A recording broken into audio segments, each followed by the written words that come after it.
All right, today we're jumping into one of the most famous, and let's be honest, famously baffling plays ever written, Samuel Beckett's Waiting for Godot. This is a work that has been confusing and captivating audiences for decades, and we're going to try and unpack exactly why. You know, this critique from way back in 1956 just hits the nail on the head, doesn't it? It perfectly captures the big puzzle of the play. How can a story where, on the surface, absolutely nothing happens, be so powerful? Well, that's the big question we're going to dig into. So, picture this. The setting is as stark as it gets. A lonely country road. A single bare tree. That's it. That is the entire world of this play. And in this world, two men, Vladimir and Estragon, are waiting. That's the setup. Sounds simple, right? But believe me, what grows from that simplicity is anything but. Okay, let's just tackle that reputation head on. Is this really a play about nothing? I mean, its plot, or maybe its lack of a plot, is legendary. And that is pretty much the entire story. Seriously, 2 acts, 2 days, and the main thing that happens is waiting. Waiting for a guy who never shows up. They're not even 100% sure they're in the right spot or that it's the right day. But still, they wait. And this deliberate rejection of a normal story is exactly what makes this play a landmark of what we call the theater of the absurd. So while the plot might be minimal, the characters are anything but. The stage is empty, but it's filled by these two really unforgettable pairs of people, and they each represent a different slice of this strange, waiting world. The whole thing is really built around 2 pairs. First up, you've got Vladimir and Estragon, our main guys. They're locked in this codependent friendship, always looking toward a future that, well, it never gets here. Then, crashing their little waiting party, are Pozzo and Lucky. And they are a completely different story, a brutal master-slave relationship. They're a violent, cruel distraction from the endless waiting. Didi and Gogo, as they call each other, are the ultimate odd couple. Vladimir, or Didi, he's the more intellectual one, the one who tries to remember things. Estragon, or Gogo, is more concerned with the now, with his physical problems. His feet hurt, he's hungry. They argue, they talk about splitting up, but they just can't. They're stuck with each other, needing each other to get through one more day of waiting. So what does all this waiting actually mean? This is where we get into the real philosophical core of the play. Because the act of waiting itself becomes this giant metaphor for being human. Beckett's play is the absolute textbook example of this movement.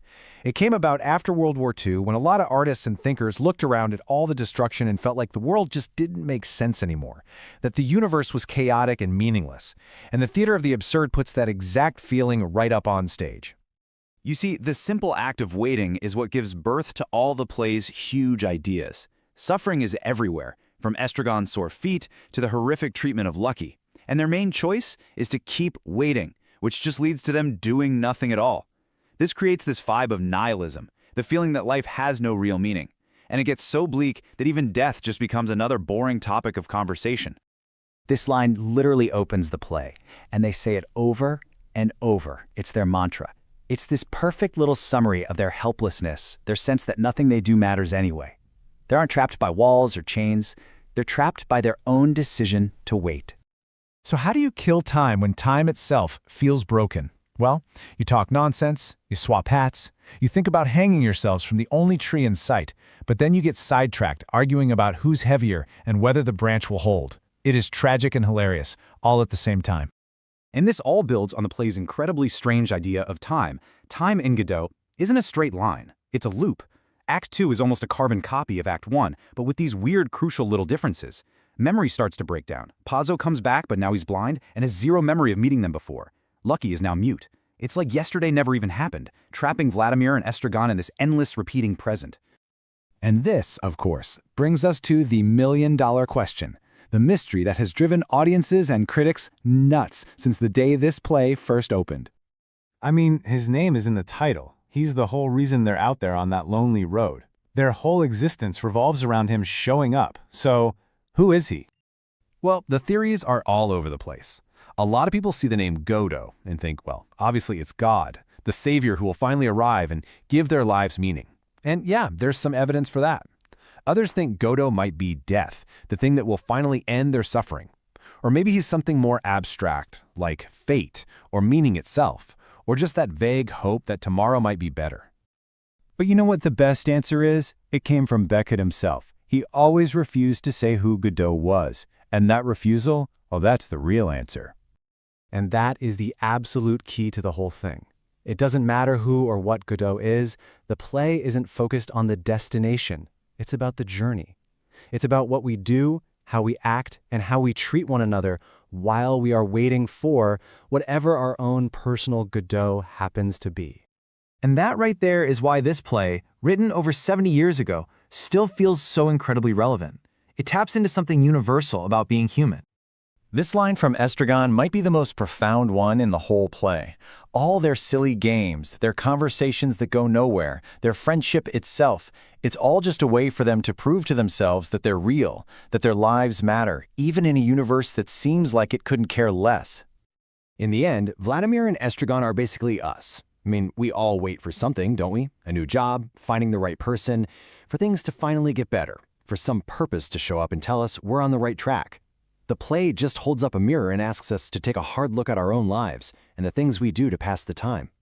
All through the play, they keep saying, let's go, but they never do. They're paralyzed by their own choice to just wait for something or someone to come and save them.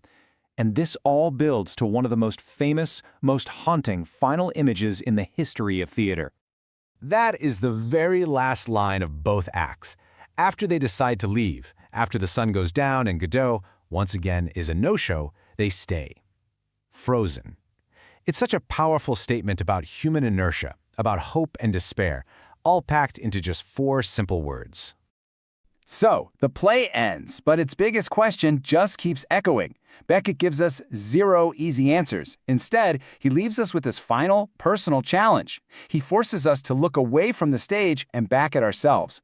What's our Godot? And more importantly, what are we doing while we wait?